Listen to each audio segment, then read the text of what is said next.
वर्ष एमडीए अभियान समय रे फाइलेरिया को नहीं आपण मानक मन रे अनेक प्रश्न उठे। आशा दीदी मते कहंतु, आशा दीदी बुझे दियंतु। एथर मु डाक्तर बाबू को नहीं की आसीची। आपण तांको निजर सब प्रश्न पचारि पारंती। सेथिपे डाक्तर बाबू ठीक सूचना देबे आउ आपणकर प्रत्येक आशंका और भ्रम को दूर करिदेबे। डाक्तर बाबू ये फाइलेरिया बाइलेरिया मोते तो हेबार नाही। नाई आज्ञा, एमिति किछि लोक भाबी थांती, किंतु एकथा सत नुहे। फाइलेरिया काहारिकु भी होई पारे। या मशा कामुड़िबा द्वारा होई थाए। आउ मशा तो काहारिकु भी कामुड़ी पारे ना।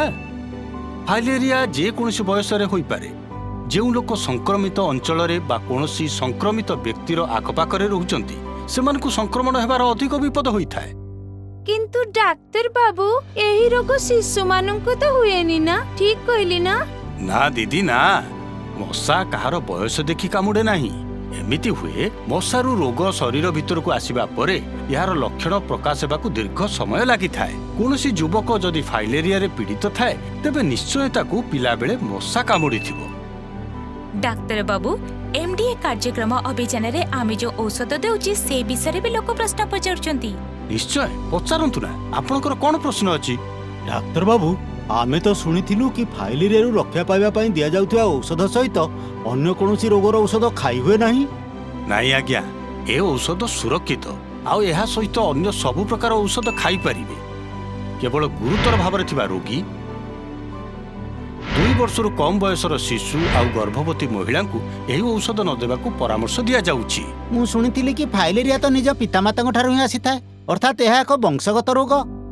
नाई आज्ञा, एही रोग वंशगत नुहे। एहा मशा कामुड़िबा द्वारा होइथिबा रोग आउ काहारिकु भी एहा होई पारे।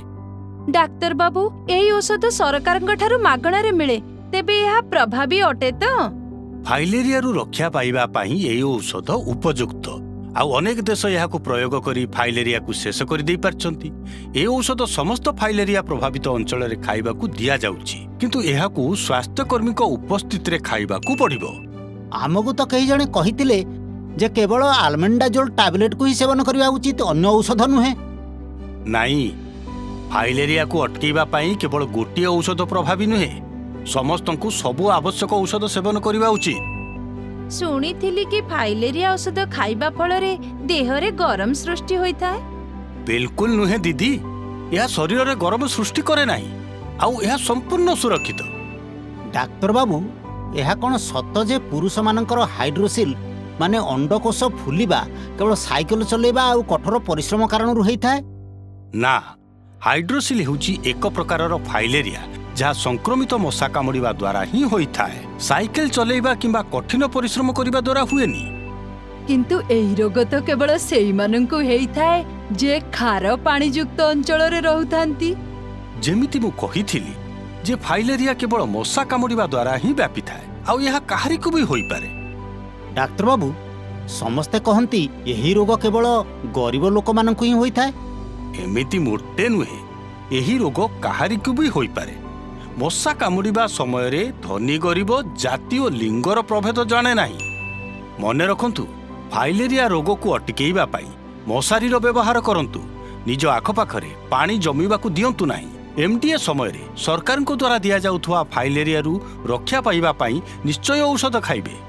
फाइलेरिया रो एकमात्र उपचार एहाकू हेबाकू दियंतु नाही। धन्यवाद डाक्तर बाबू, आपण हमर आखि खोली देले। आमे एमडीए अभियान बेले फाइलेरिया रु रक्षा पाइबा पई निश्चय औषध खाइबू। मिसिकी हरेइबा फाइलेरिया।